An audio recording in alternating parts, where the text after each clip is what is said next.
Welcome back everyone. वैसे तो digital marketing के अंदर बहुत सारी मिथ्स हैं, बट जब तक इन मिथ्स को आप क्लियर नहीं करेंगे तब तक आप डिजिटल मार्केटिंग के पोटेंशियल को यूज नहीं कर पाएंगे। आज के इस वीडियो में बिजनेस ओनर्स के पॉइंट ऑफ व्यू से हम समझाने की कोशिश करेंगे कि कौन सी ऐसी फैक्चुअल चीजें हैं डिजिटल मार्केटिंग से रिलेटेड जिनको आपको समझना पड़ेगा और मिथ से आपको दूर रहना पड़ेगा, तभी आप डिजिटल मार्केटिंग से कुछ बेनिफिट जो है वो ले सकते हैं। तो चलिए शुरू करते हैं। जो सबसे पहली फैक्चुअल चीज है वो ये है कि आप किसी भी बिजनेस की डिजिटल मार्केटिंग करने अगर आप जाते हैं तो उस पर्टिकुलर सिनेरियो में बिजनेस की जो मैथ्स होती है, जो यूनिट इकोनॉमिक्स होती है कि आपको कितना परसेंटेज प्रॉफिट जो है वो होने वाला है, ग्रॉस मार्जिन वगैरह क्या, ऐसे बहुत सारी बेसिक जो मैथ्स होती है किसी भी बिजनेस के पॉइंट ऑफ व्यू से, वो बहुत ज्यादा क्लियर होनी चाहिए।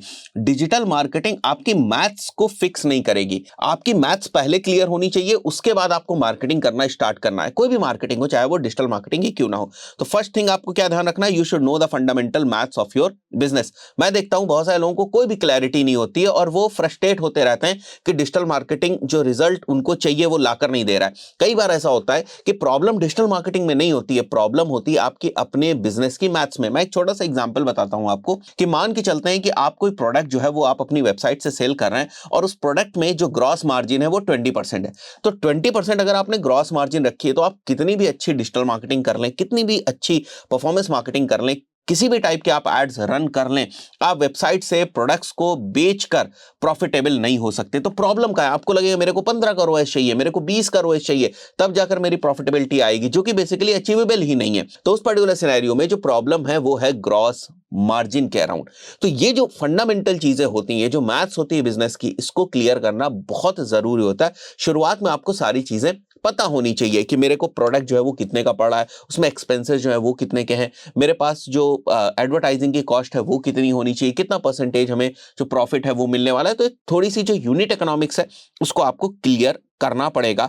Digital marketing efforts are not going to fix the maths of your business. Second जो इंपॉर्टेंट चीज है, बहुत सारे लोग ये समझते हैं कि अनलिमिटेड अमाउंट ऑफ मनी चाहिए डिजिटल मार्केटिंग करने के लिए। देखिए राइट चीज क्या है कि आपको पता होना चाहिए कि एक्चुअली आपको पैसा कहां पर लगाना है। एग्जाम्पल के तौर पर अगर आपका कोई इंस्टीट्यूट है या अगर आपका कोई डेंटल क्लिनिक है, मैं डेंटल क्लिनिक के एग्जाम्पल से कंटिन्यू करता हूं। उस पर्टिकुलर सिनेरियो में शायद शुरुआत में आपको बहुत बड़ी कॉम्प्लिकेटेड सी वेबसाइट की जरूरत नहीं है। अगर आप बहुत बड़ी वेबसाइट के पीछे पड़ जाएंगे तो हो सकता है आपके हजारों रुपए और हो सकता है कि लाखों रुपए भी आपके वेबसाइट को बनाने में लग जाए, डिपेंडिंग ऑन आप किस टेक्नोलॉजी की वेबसाइट बना रहे हैं। मान के चलते अगर आप वर्डप्रेस की वेबसाइट बना रहे हैं तो हो सकता है आपको एक अच्छी कंपनी 30, 35, 40 हजार रुपए में वेबसाइट बनाकर दे दे। कस्टम कोड करवा रहे हैं वेबसाइट तो हो सकता है और ज्यादा कॉस्ट जो है वो आ जाए। आप अपने कुछ यूनिक फीचर्स उसके अंदर डलवा रहे हैं, फंक्शनैलिटीज डलवा रहे हैं, कस्टमाइज और ज्यादा करवाने की कोशिश करें और ज्यादा जो कॉस्ट है वो आपकी लग सकती है।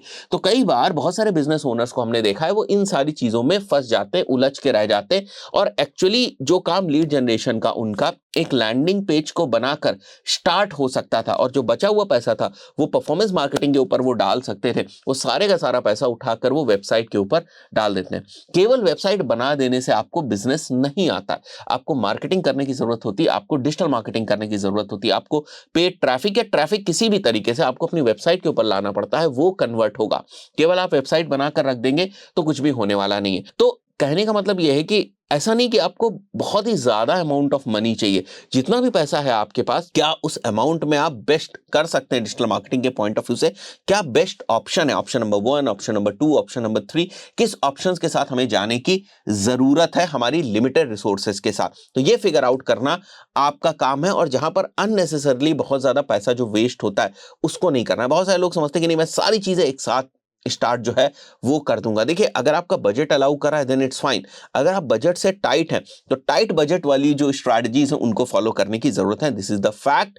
कम बजट से भी रिजल्ट लाया जा सकता है अगर प्लानिंग थोड़ी सी ठीक करी जाए, बट ये चीज हमेशा लागू नहीं होती कि नहीं भाई हमारे पास तो बस इतना ही बजट है। कई बार ऐसा होता है कि आपके कॉम्पिटिटर्स बहुत एग्रेसिव हो चुके होते हैं, बहुत मार्केट कैप्चर कर चुके होते हैं, वहां पर फिर आपको एक डिसेंट बजट चाहिए होता है रेस में आने के लिए। अगर आप कम बजट के साथ जाएंगे तो आप रेस में ही नहीं आ पाएंगे। तो ये सारी चीजें भी होती हैं, exceptions are there, right. If it is performance marketing are we going to see the results from day 1? ये क्वेश्चन बहुत ज्यादा हमारे सामने आता है। फैक्ट चीज क्या है, नॉट ऑलवेज। आपने लीड जनरेशन के कैंपस रन करने शुरू किए, कभी होता है ऐसा कि आपके पास डे 1 से लीड्स आनी शुरू हो जाएं और क्वालिटी लीड्स आनी शुरू हो जाएं, बट कई बार ऐसा भी होता है कि डे 1 से आपके पास जो लीड्स हैं वो ना आए। कई बार ऐसा भी होता है कि फॉर एग्जांपल हम 2 डिफरेंट डिफरेंट बिजनेसेस जो कि सेम निश के अंदर है या सेम टाइप ऑफ बिजनेस है, उनको हम मैनेज कर रहे हैं। सेम स्ट्रैटेजी हम बिजनेस नंबर 1 पे अप्लाई करते हैं, सेम स्ट्रैटेजी हम बिजनेस नंबर 2 पे अप्लाई करते हैं, बट हमें बिजनेस नंबर 1 से रिजल्ट्स आ रहे होते हैं, बिजनेस नंबर 2 से रिजल्ट्स नहीं आ रहे होते। तो ऐसा नहीं कि परफॉर्मेंस मार्केटिंग डे 1 से आपको रिजल्ट देने लगे, इस बात की हमेशा गारंटी हो। बहुत सारे एक्सटर्नल फैक्टर्स होते हैं जिनके ऊपर ये सारी चीजें जो है वो डिपेंड करती हैं। बट एक एजेंसी के एक्सपीरियंस के पॉइंट ऑफ व्यू से अगर मैं आपको बताऊं तो 1-2 महीना बहुत होता है बहुत सारी चीजों को टेस्ट करने के लिए परफॉर्मेंस मार्केटिंग के पॉइंट ऑफ व्यू से।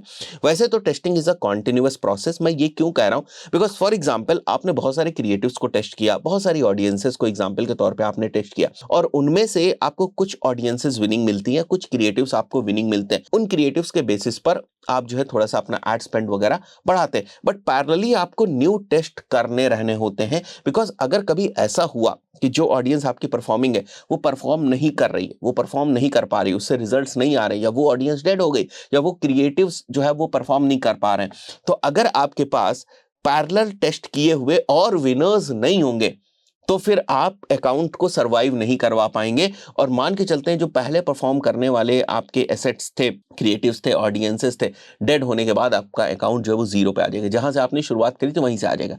पैरेलल अगर आप टेस्टिंग कर करके, माइन कर करके नए विनिंग क्रिएटिव्स, नए विनिंग एसेट्स को निकालते जा रहे हैं, तो अब आप उन विनिंग क्रिएटिव्स के बेसिस पे आप अपने अकाउंट्स को स्केल कर सकते हैं। तो अगर कोई ये कहता है कि मैंने बहुत सारी टेस्टिंग कर दी, अब मैंने टेस्टिंग बंद कर दी, वो अकाउंट्स को बहुत समय बाद जो है वो स्केल नहीं कर पाएगा।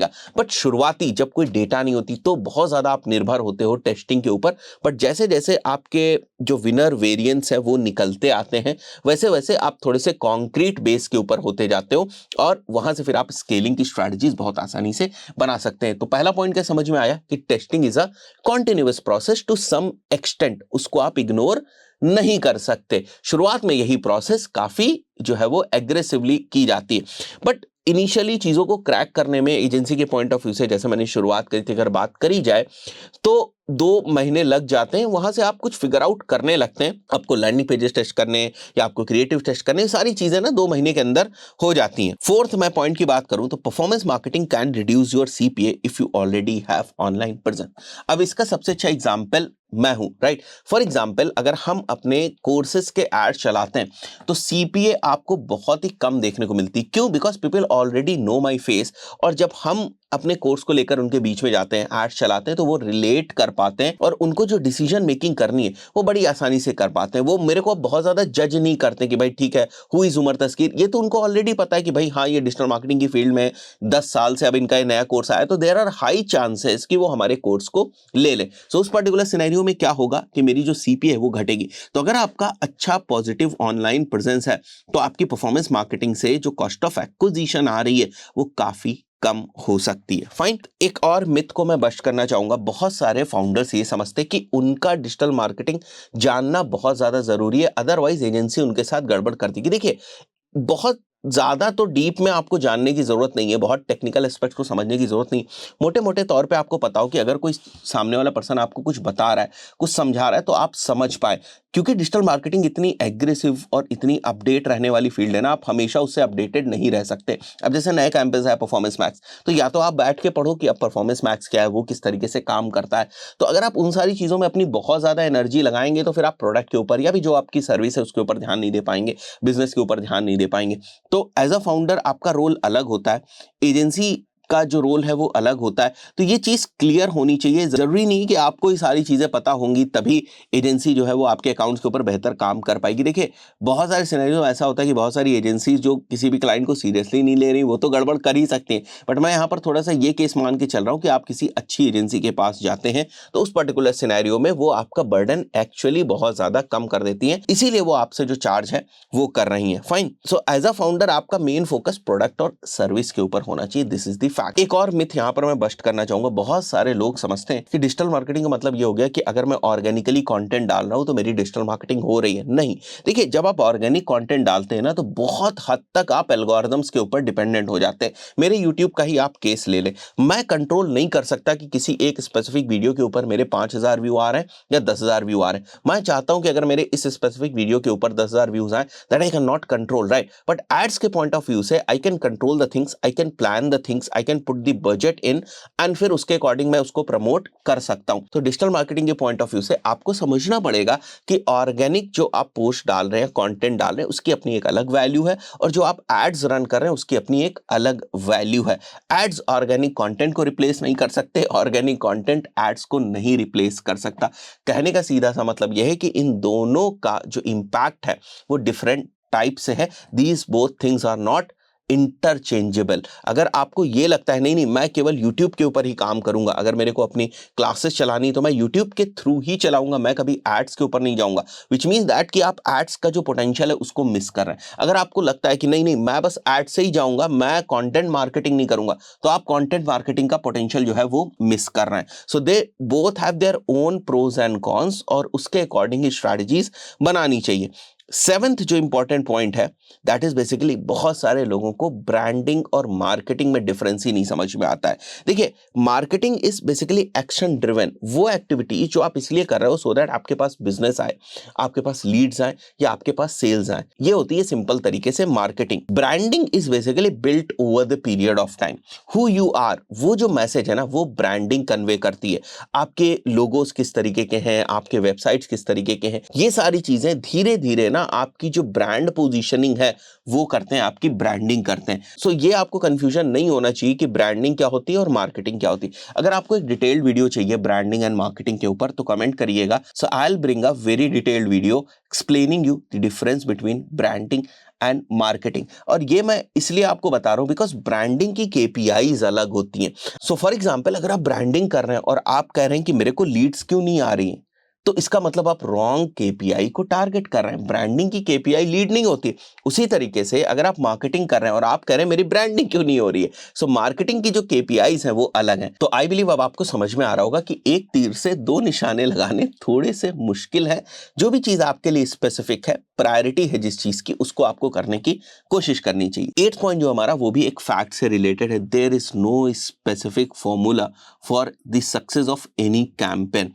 आप जो स्टैंडर्ड चीजें उनको फॉलो करते हैं, जो पास्ट में आपके लिए चीजें वर्क करी हैं उनको आप फॉलो करते हैं कैंपस बनाते वक्त, बट ऐसा भी हो सकता है कि वो चीजें आपकी फेल हो जाए। You have to keep testing the thing. जो मैंने आपको स्टार्टिंग में बताया था कि फॉर एग्जांपल अगर दो बिजनेसेस हैं और दोनों सेम निश में है और एक स्ट्रैटेजी हमारी एक बिजनेस के लिए काम कर रही, तो जरूरी नहीं है वही स्ट्रैटेजी हमारे दूसरे बिजनेस के लिए भी काम करे। So you have to keep figuring out कुछ नई चीजें, कुछ वो X factor which is very important in your campaigns. I believe आपको कुछ फैक्ट्स, मिथ्स जो है वो क्लियर हुई होंगी डिजिटल मार्केटिंग से रिलेटेड। ये काफी फैक्चुअल चीजें हैं जो मैंने आपको बताई हैं, इन पे ध्यान देने की जरूरत है, तभी आप जो है वो डिजिटल मार्केटिंग के फुल पोटेंशियल को यूज कर पाएंगे। देखिए, फाउंडर का एक चीज बहुत क्लियर होना चाहिए, वो है उसका mindset, right. Everything is around the mindset. देखिए, अगर आप किसी चीज को एक्सेप्ट नहीं करेंगे, फैक्ट्स को अगर आप एक्सेप्ट नहीं करेंगे, तो फिर आपके लिए मुश्किल होगा कहीं से भी रिजल्ट्स को लेकर आना। आशा करता हूं वीडियो आपको वैल्यूएबल लगा होगा। वीडियो पसंद आया वीडियो को लाइक जरूर करें। चैनल पर पहली बार आए सब्सक्राइब करके जाएं। चैनल के ऊपर डिजिटल मार्केटिंग से रिलेटेड डिफरेंट मॉड्यूल्स की डिफरेंट कोर्सेज आपको देखने को मिल जाएंगे। स्ट्रैटेजिक कोर्सेज हैं, टेक्निकल कोर्सेज हैं, you can check all those courses in our playlist. 1200-1300 से ज्यादा वीडियोस हम लोगों ने केवल डिजिटल मार्केटिंग के ऊपर बना दिए। That this channel is like the gold mine of digital marketing. Thank you so much.